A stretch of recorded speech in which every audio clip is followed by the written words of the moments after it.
So again, I am Danny Manuel Padilla, and I am going to discuss the things we need to do or prepare before an earthquake.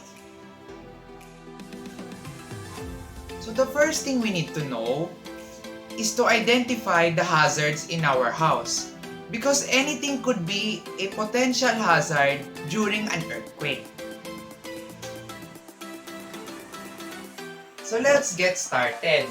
Number one on our list is to make sure that our cabinets and shelves are securely fastened to our walls. So for example, our cabinet is securely fastened to our wall. So as you can see, I am pushing it and pulling it and it doesn't move. So I can be sure that when an earthquake happens, it will not fall down on me.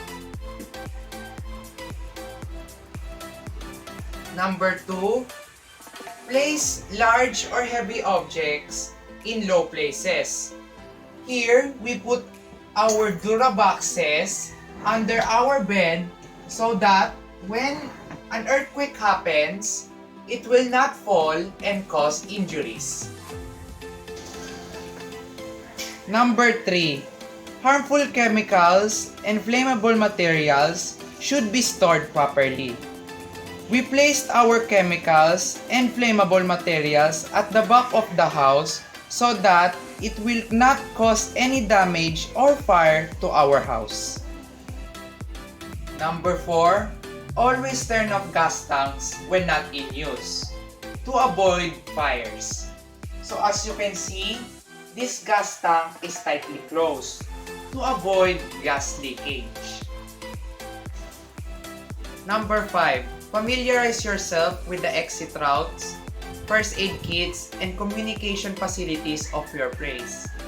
It is important to learn how to use them beforehand so that in case of an earthquake, you know where to go and how to use them.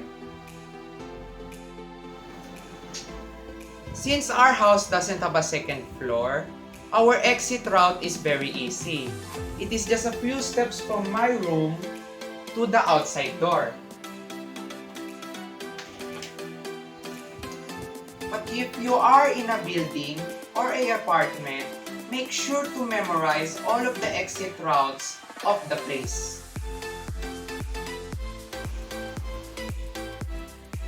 Number 6, prepare a handy emergency supply kit. Here is my emergency supply kit.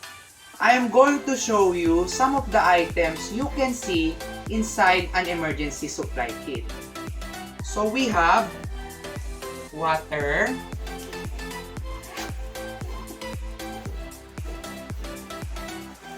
clothes and towels, medicines, first aid kit, pocket radio,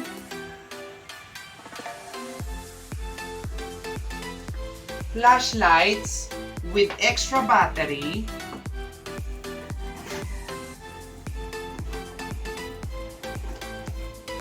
and some canned goods.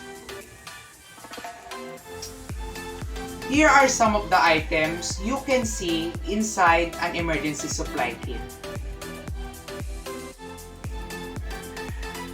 Finally, conduct and participate in regular earthquake drills. Our school is always conducting earthquake drills every year so that we know what to do in case an earthquake happens. Now let's move to things we should do during an earthquake.